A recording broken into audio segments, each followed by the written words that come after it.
Hello sir বাইদেউসকল আজি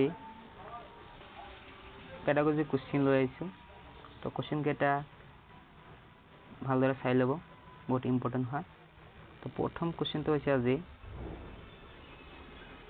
প্ৰাথমিক বিদ্যালয়ৰ ছাত্ৰ-ছাত্ৰীৰ শ্ৰৱণ আৰু কথন দক্ষতা বৃদ্ধিৰ কাৰণে তলত উল্লেখ কৰা কোনটো কৌশল আটাইতকৈ উপযোগী অপচন 1 আছে কাহিনী কথন আৰু শ্ৰুতলিপি প্ৰদান যেতিয়া আমি ছাত্ৰ-ছাত্ৰীৰ কথন কথা কোৱাৰ দক্ষতা আৰু শ্ৰৱণ কাণে শুনাৰ দক্ষতা বৃদ্ধি কৰিম তেতিয়া আমি কি কৰিব দিব লাগিব কাহিনী ক'ব দিব লাগিব আৰু শ্ৰুতলিপি প্ৰদান কৰিব লাগিব তো এটো হ'ব পাৰে অপচন 2 আছে কবিতা আবৃত্তি আৰু ভাষাৰ পৰিশালা কবিতা আবৃত্তি কৰিলে কথা দক্ষতা বাঢ়িব আৰু ভাষাৰ পৰিশালা বিভিন্ন ভাষা আমি ক'ত প্ৰয়োগ কৰিম হেতু ক'ব লাগিব অপচন 3 আছে অভিনয় কৰিব দিব লাগিব তথা চৰিত্ৰ ৰোল প্লে কৰিব দিব লাগিব আৰু বাতৰি পঠন কৰিব দিব লাগিব আৰু অপচন 4 আছে অভিনয় তথা চৰিত্ৰায়ন আৰু কথোপকথন তো ইয়াতে এটা কথা মন কৰক অপচন চাৰিটা একেবাৰে শুদ্ধ কিন্তু ইয়াতে কৈছে যে আটাইতকৈ উপযোগী আটাইতকৈ ভাল অধিক কোনটো হ'ব এই চাৰিটাৰ ভিতৰত আটাইতকৈ ভাল হ'ব অপচন 4 কিয়নো যেতিয়া ছাত্ৰ-ছাত্ৰীক আমি অভিনয় আৰু কথোপকথনৰ মাজত এটা ৰোল প্লে হ'ব তেতিয়া তাত ভাষাটো ভালদৰে ফুটি উঠিব তেতিয়া ছাত্ৰ-ছাত্ৰীয়ে ভাষাটো কথা কোৱাৰ দক্ষতা যেটো আছে আৰু শুনাৰ যেটো দক্ষতা আছে হেতু ভালদৰে প্ৰকাশ পাব তো option 4 is the right answer তাৰপিছত নেক্সট কোশ্চিন লাগবে আছো 122 নম্বৰ কোশ্চিন ভাষাত নিদানমূলক বা উপচাৰাত্মক শিক্ষণ যাক ৰিমিডিয়েল টিচিং বুলি কোৱা হয় ইয়াৰ উদ্দেশ্য কি তো ৰিমিডিয়েল টিচিং কি আমি সকলোৱে জানো মানে যেতিয়া আমি ছাত্ৰ-ছাত্ৰীক এছেছমেন্ট লওঁ তেতিয়া ডায়াগনষ্টিক টেক্সটৰ সহায়ত আমি সিহঁতৰ প্ৰবলেম বিলাক আমি ধৰা পেলাও যে তাত কি অসুবিধা আছে শিকাত কোনটো তাৰ কম আছে হেতু আমি ৰিমিডিয়েল ক্লাছৰ সহায়ত আমি হেতু ফিল আপ কৰো তো ইয়াতে ৰিমিডিয়েল ক্লাছৰ উদ্দেশ্যটো কি ইয়াতে কৈছে তো অপচন 1 আছে ছাত্ৰ-ছাত্ৰীৰ আৰম্ভণি পৰ্যায়ৰ ভুলবোৰ শুধৰোৱা অপচন 2 আছে জ্ঞানৰ লগত জড়িত ভুলবোৰ শুধৰোৱা অপচন 3 আছে ছাত্ৰ-ছাত্ৰীৰ আত্মবিশ্বাস বৃদ্ধি কৰা অপচন 4 আছে ওপৰৰ উল্লেখ কৰা গোটেই কেইটা হয় ইয়াতে আমি ৰিমিডিয়েল ক্লাছ কি আমি অলপতে ক'লো যে ছাত্ৰ-ছাত্ৰীৰ আৰম্ভণি পৰ্যায় যিবিলাক ভুল আছে সেইবিলাক আমি কি শুদ্ধ কৰি দিব লাগে আৰু জ্ঞানৰ লগত জড়িত ভুলবোৰ শুদ্ধ কৰি দিব লাগে আৰু ছাত্ৰ-ছাত্ৰীৰ আত্মবিশ্বাস বৃদ্ধি কৰিব লাগে ভয় খাব নালাগে তো ওপৰৰ তিনটা একেবাৰে শুদ্ধ তো ইয়াতে কাৰেক্ট অপচন হৈ যাব অপচন 4 ওপৰৰ উল্লেখ কৰা গোটেই কেইটা শুদ্ধ তাৰপিছত নেক্সট কোশ্চিন লাগবাৰি আছো 123 নম্বৰ কোশ্চিন ইয়াতে কৈছে ভাষা সাধাৰণ জ্ঞান তথা বোধ বিচাৰ মূল্যায়ন কৰিবৰ কাৰণে কেনে ধৰণৰ প্ৰশ্ন আটাইতকৈ উপযুক্ত অপচন 1 আছে অতি চমু প্ৰশ্ন কৰিব লাগে অপচন 2 আছে দীঘল প্ৰশ্ন কৰিব লাগে অপচন 3 আছে ৰচনাত্মক প্ৰশ্ন কৰিব লাগে অপচন 4 আছে বস্তুনিষ্ঠ প্ৰশ্ন কৰিব লাগে কেন ইয়াতে কৈছে ভাষাৰ সাধাৰণ জ্ঞান ভাষাৰ যেটো সাধাৰণ জ্ঞান আছে হেতু চেক কৰিবৰ কাৰণে আমি কি কৰিম দীঘল প্ৰশ্ন কৰিম নে ৰচনাত্মক প্ৰশ্ন কৰিম না বস্তুনিষ্ঠ প্ৰশ্ন কৰিম না অতি চমু প্ৰশ্ন কৰিম তো এতিয়া আমি সদায় অতি চমু উত্তৰ প্ৰশ্ন কৰিব লাগে সাধাৰণ জ্ঞানৰ বিষয়ে জানিবলৈ তো option 1 is the correct answer তাৰপিছত নেক্সট কোশ্চিন লাগবে আছো 124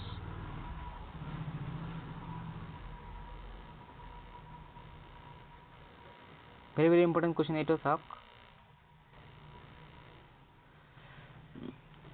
ভাষা শিক্ষাৰ সহজাত প্ৰবৃত্তি শিশুবোৰে জন্মতে লৈ আহে এটা আপোনালোকে ইংলিছত পাব সকলো ঠাইতে আছে, পেডাগজিত আছে। এই দুটি কোনজন ভাষাবিদৰ? তো শিশুৱে ভাষা যে শিকে এইটো জন্মগত পৰাই শিকে। এইটো কোনে কৈছিলে? চমস্কিয়ে কৈছিলে। Option 2 is the correct answer. তো নেক্সট কোশ্চেন একবারে এসো।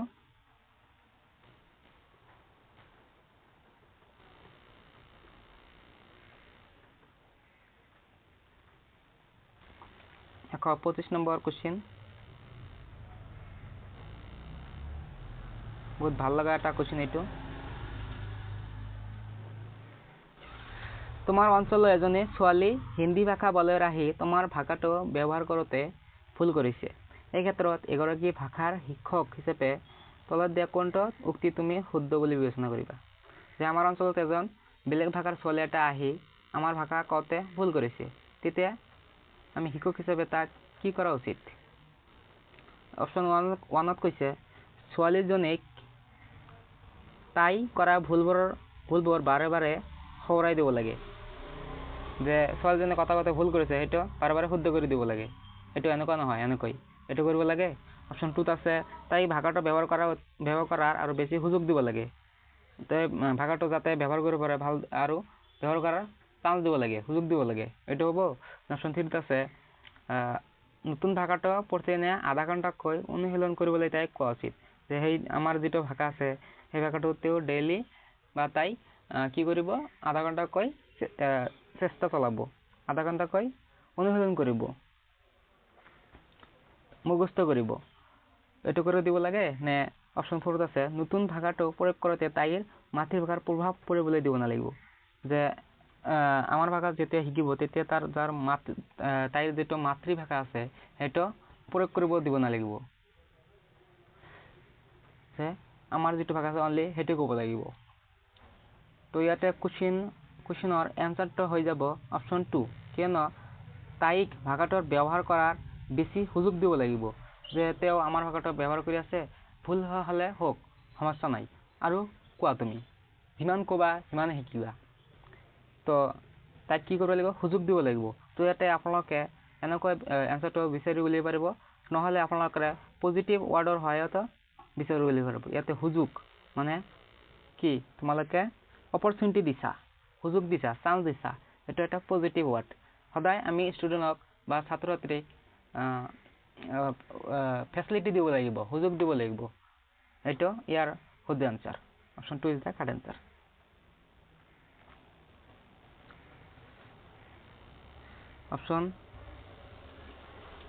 কুৱেশ্যন 126 নম্বৰলৈ গৈ আছো।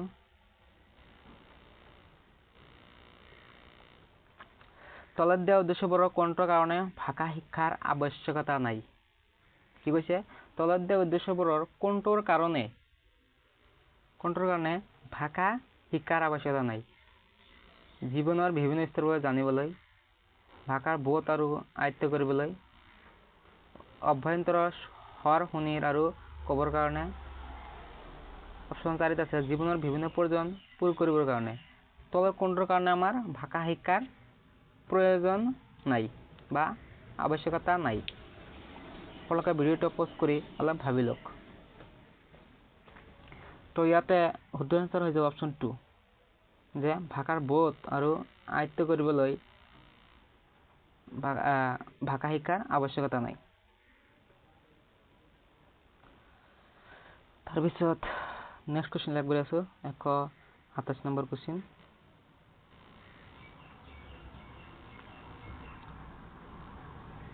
ভাষাৰ সন্দৰ্ভত ৰচনাত্মক ধৰণৰ পৰীক্ষাৰ সুবিধা তলত দিয়া কোনটো? ৰচনাত্মক মানে কনষ্ট্ৰাক্টিভিজম কোনটো সুবিধা? ই শিশু এটা চিন্তাক শৃংখলাবদ্ধ কৰি লিখিত ভাষাত প্ৰকাশ কৰাৰ ক্ষমতা মূল্যায়নত সহায় কৰে। ই ছাত্ৰ ছাত্ৰীৰ পৰীক্ষাৰ কাৰণে মাত্ৰ কেইটামান প্ৰশ্ন শিকাত সহায় কৰে। এইটো নহয়, কেইটামান গৈছে, নেগেটিভ টেগ ৱাৰ্ড এইটো। অপশন 3ত আছে ছাত্ৰ ছাত্ৰীসকলে পৰীক্ষাৰ কাৰণে মাত্ৰ কেইটামান প্ৰশ্নৰ প্ৰস্তুত কৰিব লাগে। এই মাত্ৰ, অনলি, কেৱল, কেইটামান এইবিলাক একেবাৰে নেগেটিভ ৱাৰ্ড। এইবিলাক অপশন কেতিয়াও নহয়। তাৰপিছত 4 নম্বৰত আছে ই এনে পৰীক্ষাই সমগ্ৰ পাঠ্যক্ৰম সামৰি লয়। তো ইয়াতে এইটো এটা পজিটিভ ট্যাগ ওয়াৰ্ড পাইছো মই সমগ্ৰ পাঠ্যক্ৰম তো সমগ্ৰ বুজালে মানে ইন্টিগ্ৰেটেড বুজায় সকলোবিলাক আমি ইয়াতে ইনক্লুড কৰি লওঁ তো ইয়াতে কি কৈছে ৰচনাত্মক যেটো ৰচনাত্মক কৈছে তেনেহলে ইয়াতে আমি শিশুৰ চিন্তা শৃংখলাবদ্ধ কৰি লিখিত ভাষাত প্ৰকাশ কৰাৰ ক্ষমতা মূল্যায়ন সহায় কৰে এটো হ'ব ইয়াৰ শুদ্ধ answer option 1 is the correct answer তাৰ পিছত নেক্সট কোশ্চেন লাগবৰে আছো 128 নম্বৰ কোশ্চেন বিশেষ ভাবে সক্ষম তথা দিব্যাংগ শিশুৰ লিখন দক্ষতা অনুশীলনত দেশৰ প্ৰয়োজন আমি স্পেশালি বিশেষভাবে সক্ষম তথা দিব্যাংগ শিশুৰ লিখন দক্ষতা অনুশীলনত আমি কিহৰ প্ৰয়োজন হয় চিন্তাৰ মৌলিকতাৰ প্ৰতীকী ভাষাৰ প্ৰয়োগৰ শুদ্ধ সম্ভাৰৰ ব্যৱহাৰ ভাল হাতৰ আখৰ তো ইয়াতে কোনটো হ'ব আপোনালোকে ভিডিওখন পজ কৰি চাই লওক তো ইয়াতে শুদ্ধ আনসাৰ হৈ যাব অপশন 3 শুদ্ধ শব্দ সম্ভাৰ ব্যৱহাৰৰ প্ৰয়োজন তাৰ পিছত নেক্সট কোশ্চেন লাগবৰে আছে 129 নম্বৰ কোশ্চেন খেলা আছে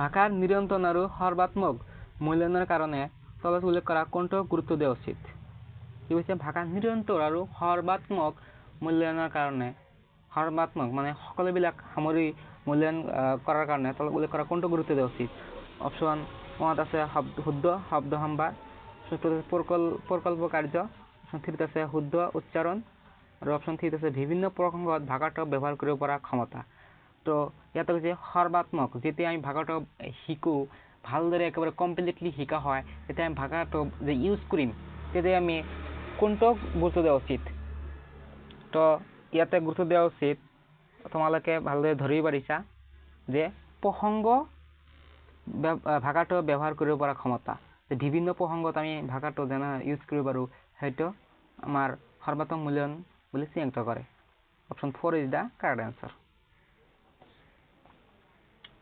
তাৰ পিছত নেক্সট কোশ্চেন লাগবৰে আছো 130 number wow very important question বহু ভাষিকতা হৈছে মাল্টি লিঙ্গুয়াল এটো হৈছে অপশন 1 আছে ভাষা শিক্ষণৰ ক্ষেত্ৰত বাধা বা হেঙ্গাৰ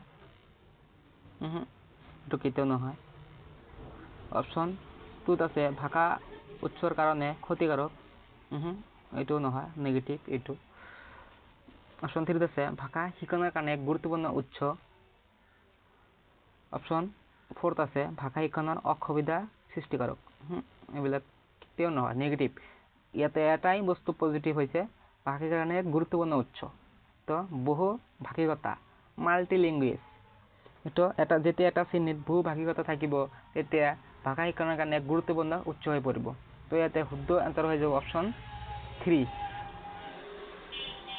option 3 is the correct answer ভাষা শিক্ষণৰ গুৰুত্বপূৰ্ণ উৎস তাৰ পিছত 131 নম্বৰ কোশ্চেনলৈ গৈ আছো ভাষাৰ প্ৰাথমিক ৰূপ হৈছে প্ৰথম ৰূপ সংকেত ভাষা ব্যাকৰণ লিখিত ভাষা মৌখিক ভাষা তো আমি ভাষা যেতে শিকো প্ৰথমে আমি কোনটো ব্যৱহাৰ কৰো অ আ ক খ এইবিলাকে ইউজ কৰো এইবিলাকে পঢ়ো তো ইয়াৰ প্ৰথম ৰূপ কি সংকেত ভাষা option 1 is the correct answer 132 number question লৈ আছো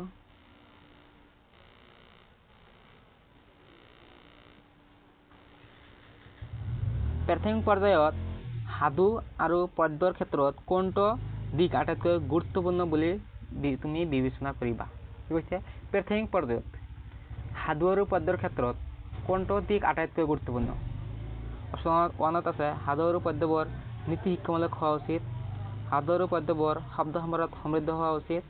অপশ্যন 3 আছে বিভিন্ন গুৰুত্বপূৰ্ণ নাম আৰু উদাহৰণৰ পুনৰাবৃত্তি হোৱা উচিত। এইবিলাকতো নহয়।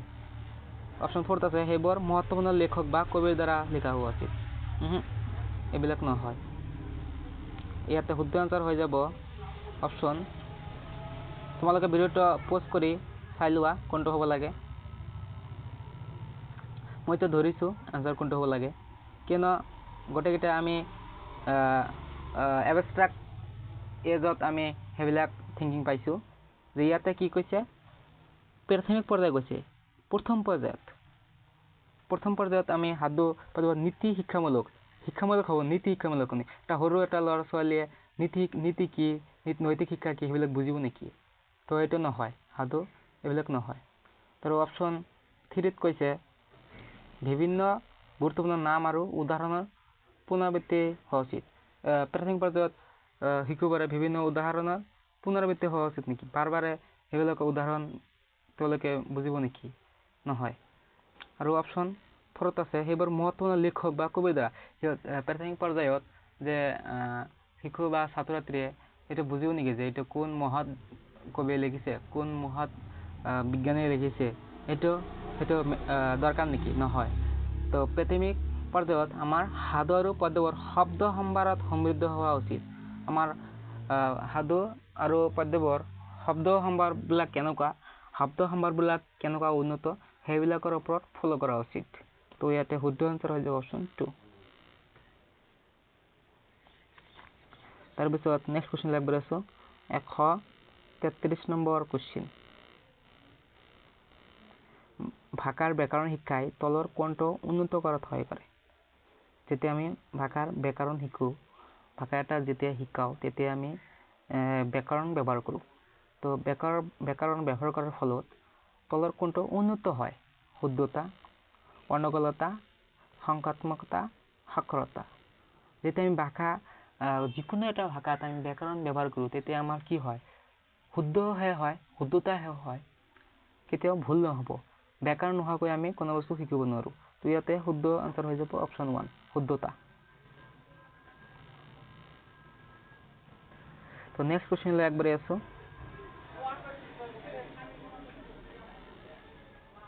134 নম্বৰ কুৱেশ্যন ইফালে আছে।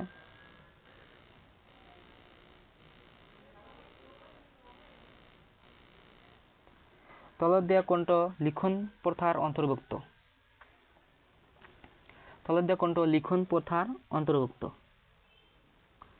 তো লিখন প্ৰথাৰ অন্তৰ্ভুক্ত লিখাৰ লগত জড়িত কাহিনীৰ ধাৰণা, এইটো লিখাৰ লগত নেকি? নহয়। কল্পনা কৰা। তাৰপিছত 3 আছে বিৰাম চিহ্ন, পাংচুৱেশ্যনৰ শুদ্ধতা প্ৰয়োগ। অপশ্যন 4 আছে ভাল লগা শব্দ সম্ভাৰ। তো কোনটো হ'ব তোমালোকে ভিডিঅ'খন পজ কৰি আনসাৰটো ভাবি লোৱা। ইয়াতে শুদ্ধ আনসাৰ হৈ যাব অপশ্যন 3, কিয়নো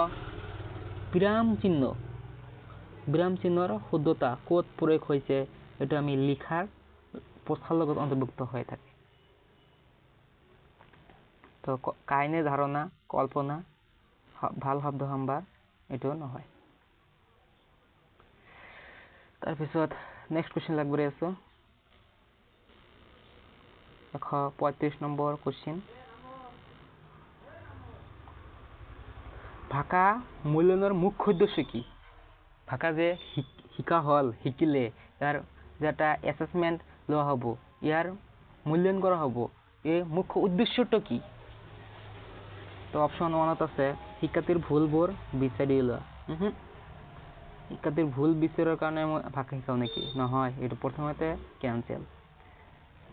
ছাত্ৰ ছাত্ৰীৰ পদোন্নতিৰ কাৰণে প্ৰমোশ্যন এইটো এটা আমাৰ নেগেটিভ টেগ ৱাৰ্ড হয়। তো তোমালোকে ভালদৰে জানি ল'বা, এইটো কেতিয়াও হ'ব নোৱাৰে।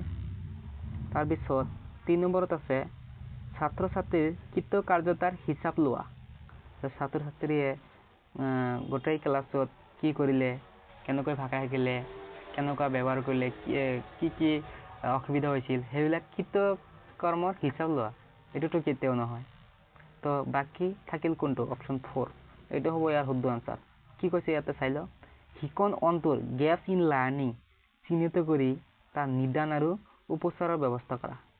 যে ভাষা শিক্ষাৰ সঠিক মূল্যায়ন আমি কিহৰ কাৰণে কৰিব লাগে, যে ভাষা যে শিকালো তাৰ শিকনৰ অন্তৰ, তাৰ শিকাৰ কিমান গেপ থাকিল, কমপ্লিটলি শিকিছে নে নাই সেইটো আমি চিহ্নিত কৰিব লাগে।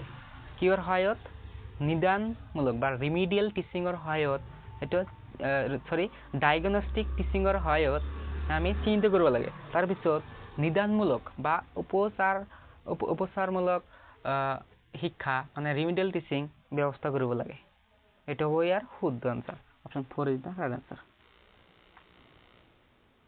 তাৰপিছত নেক্সট কুৱেশ্যন লাগবৰি আছো।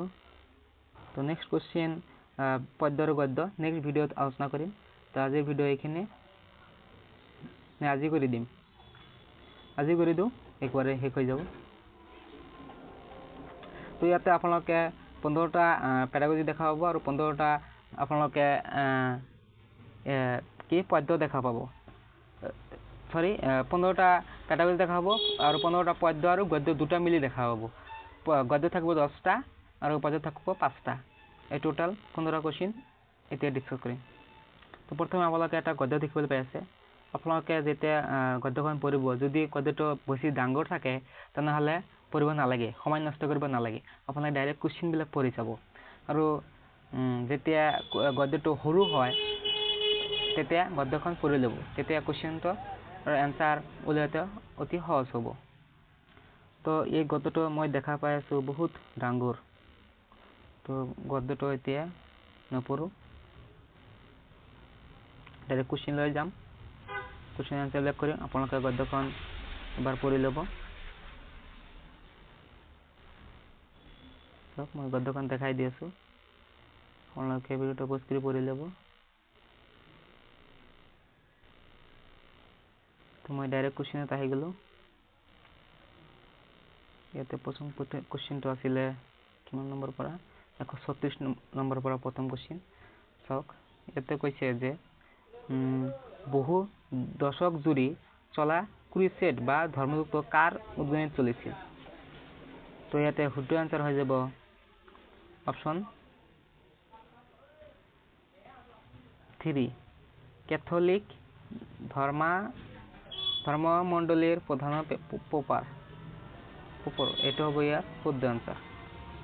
মই কুৱেশ্যনৰ এনচাৰবিলাক কৈ দি আছোঁ, আপোনালোকে ভিডিঅ'টো পজ কৰি সেইটো কি পেৰাগ্ৰাফটো পঢ়ি তাৰপিছত আনচাৰ কৰিবলৈ চেষ্টা কৰিব, তেনেহ'লে আপোনাৰ উপকৃত হ'ব। তাৰপিছত নেক্সট কুৱেশ্যন লাগবৰি আছোঁ। আৰবী গ্ৰন্থত প্লেটৰ নাম কি বুলি উল্লেখ কৰা আছে। অপশ্যন 1ত আছে আৰিষ্ট, অপশ্যন 2ত আছে আল ফাতুন, অপশ্যন 3ত আছে আৱিচেন্না, অপশ্যন 4ত আছে আই ৰুছ। তো আৰবী গ্ৰন্থত প্লেটৰ নাম কি আছে, আল ফাতুন। Option 2 is the correct answer. তাৰপিছত 138 নম্বৰ কুৱেশ্যন গৈ আছোঁ। অক্সফৰ্ড আৰু পাৰি, হাইডেলবাৰ্গ আদি প্ৰসিদ্ধ ইউৰোপীয় বিশ্ববিদ্যালয় স্থাপিত হৈছিল ক'ত। দ্বাদশ-ত্ৰয়োদশ শতিকাত, ত্ৰয়োদশ-চতুৰ্দশ শতিকাত, চতুৰ্দশ-পঞ্চদশ শতিকাত আৰু সপ্ত-অষ্টাদশ শতিকাত। আপোনালোকে পেডাগজিখন পঢ়িলে ভালদৰে এনচাৰটো কৰিব পাৰিব। তো ইয়াতে শুদ্ধ আনসাৰ হৈ যাব অপশ্যন 1 দ্বাদশ-ত্ৰয়োদশ শতিকাত।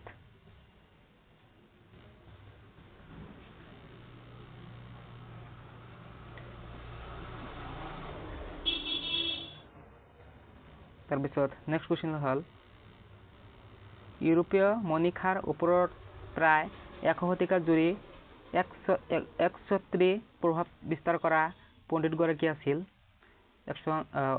অপশ্যন 1ত আছে প্লেটো, অপশ্যন 2ত আছে আৰিষ্টটল, অপশ্যন 3ত আছে আইৱেৰিছ, অপশ্যন 4ত আছে চেণ্ট টমাছ আকুইনাছ। তো ইয়াৰ শুদ্ধ আনসাৰ হৈ যাব option 3 iris. Iris is the correct answer. তাৰপিছত নেক্সট কুৱেশ্যনলৈ গৈ আছো।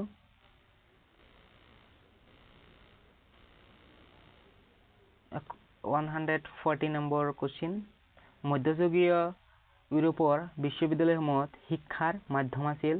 অপশ্যন 1 হ'ল লেটিন ভাষা, অপশ্যন 2 হ'ল গ্ৰীক ভাষা, অপশ্যন 3 হ'ল ইংৰাজী, অপশ্যন 4 হ'ল আৰবী। তো ইয়াতে শুদ্ধ আনসাৰ হৈ যাব অপশ্যন 1 লেটিন ভাষা।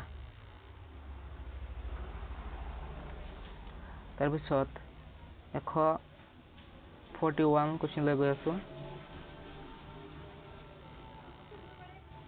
ইফালে আছে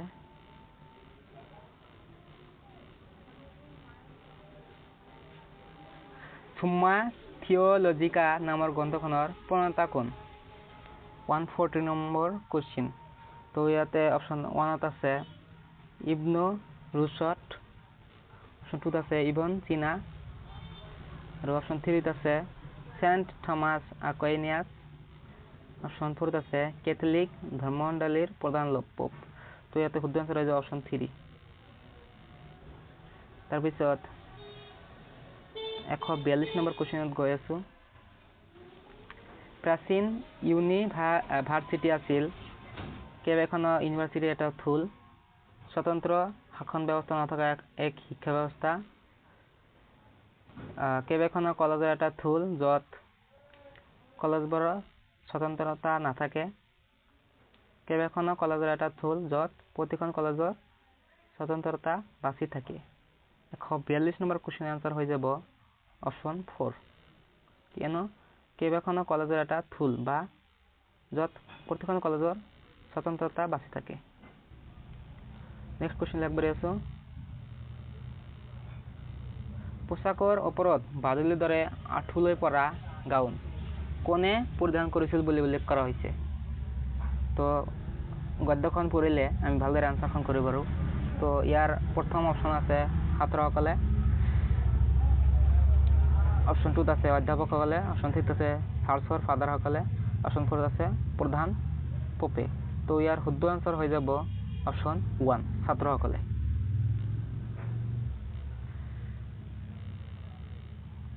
তাৰপিছত নেক্সট কুৱেশ্যন আগবাঢ়ি আছো।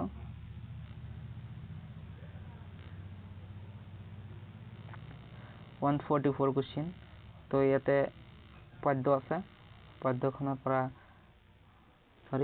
গদ্যতে আছে, এইটো বেলেগ এটা গদ্য। লতা কটা ৰণ কেতিয়া সংঘটিত হৈছিল?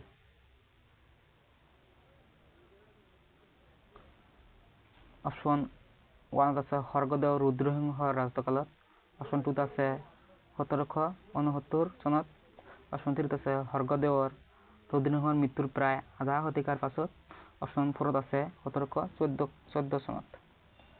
তো ইয়াৰ শুদ্ধ আনসাৰ হৈ যাব অপশ্যন 3 স্বৰ্গদেউ ৰুদ্ৰসিংহৰ মৃত্যুৰ প্ৰায় আধা শতিকাৰ পাছত।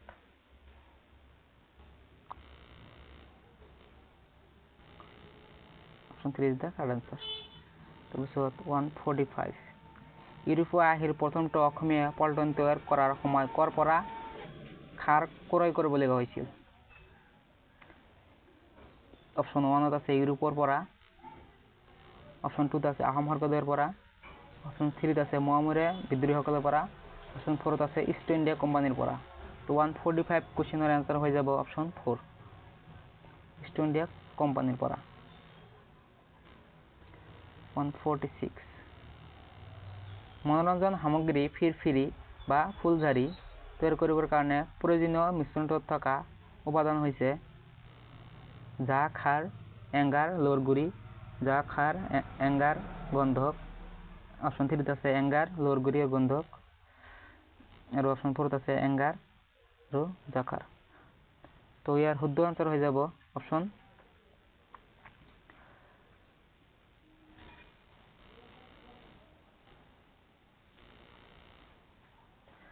1 যা, খাৰ, এংগাল আৰু লোৰ গুৰি। এইটো আপোনালোকে গদ্যখন ভালদৰে পঢ়িলে এনচাৰখন কৰিব পাৰিব। তাৰপিছত নেক্সট কুৱেশ্যন আগবাঢ়ি আছোঁ 147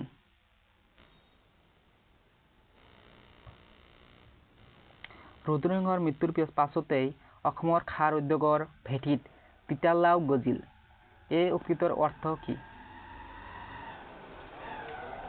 ইয়াত এটা কথা লুকাই আছে প্ৰসংগত। প্ৰথমত আছে খাৰৰ পৰিৱৰ্তে লাওৰ উৎপাদন লাভজনক। ৰুদ্ৰসিংহ অসমৰ খাৰ উদ্যোগক অৱশ্যবাদ দিছিল। খাৰ উদ্যোগৰ পৰিৱৰ্তে কৃষি কৰ্মৰ প্ৰতি অসমৰ জনসাধাৰণ আগ্ৰহী হ'ল। অসমৰ খাৰ উদ্যোগ মৃত্যুপ্ৰায় হ'ল। তো ইয়াতে শুদ্ধ আনসাৰ হৈ যাব option 4। Option 4 is the correct answer. অসমৰ খাৰ উদ্যোগ মৃত্যুপ্ৰায় হ'ল।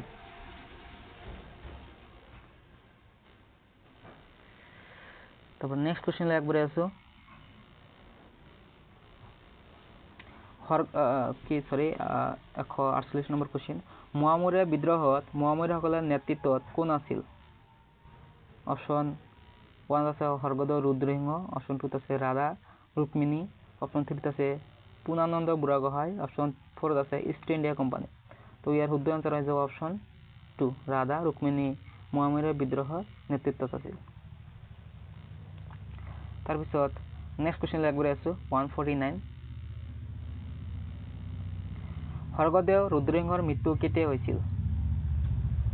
অপশ্যন 1 আছে 1714 চনত, অপশ্যন 2 আছে 1766 চনত, অপশ্যন 3 আছে 1769 চনত আৰু অপশ্যন 4 আছে 1814 চনত। তো ইয়াৰ শুদ্ধ আনসাৰ হৈ যাব অপশ্যন 1 1714 চনত স্বৰ্গদেউ ৰুদ্ৰসিংহৰ মৃত্যু হৈছিল। মন ৰাখিব স্বৰ্গদেউ ৰুদ্ৰসিংহ মৃত্যু হৈছিল। তাৰপিছত আজিৰ ১তম কোশ্চেন আহোম ৰজাঘৰ আৰু মোৱামৰীয়াসকলৰ মাজত হোৱা যুঁজ কোনে আগ্নেয়াস্ত্ৰৰ ব্যৱহাৰ কৰিছিল? আহোম ৰজাঘৰে মোৱামৰীয়াসকলে দুই এখন যুঁজত দুয়োপক্ষই ইতিমধ্যে অসমৰ খাৰ খাদ্য বন্ধ হৈ গৈছিল আৰু কোনো পক্ষই আগ্নেয়াস্ত্ৰ ব্যৱহাৰ নিজৰ নাই। তো এই কুৱেশ্যনৰ এনচাৰটো আপোনালোকে কমেণ্টত জনাব। আপোনালোকে পেৰাগ্ৰাফটো পঢ়ি এনচাৰটো কমেণ্টত জনাই দিব। তো আজিৰ ভিডিঅ' এইখিনি। মই পেৰাগ্ৰাফটো এবাৰ আপোনালোকে দেখাই দি আছোঁ।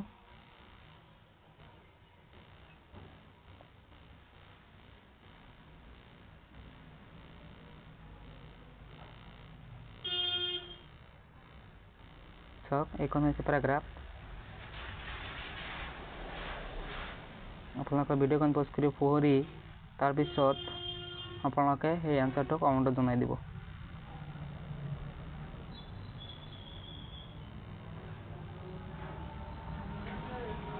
এইখিনি। Thank you, bye by.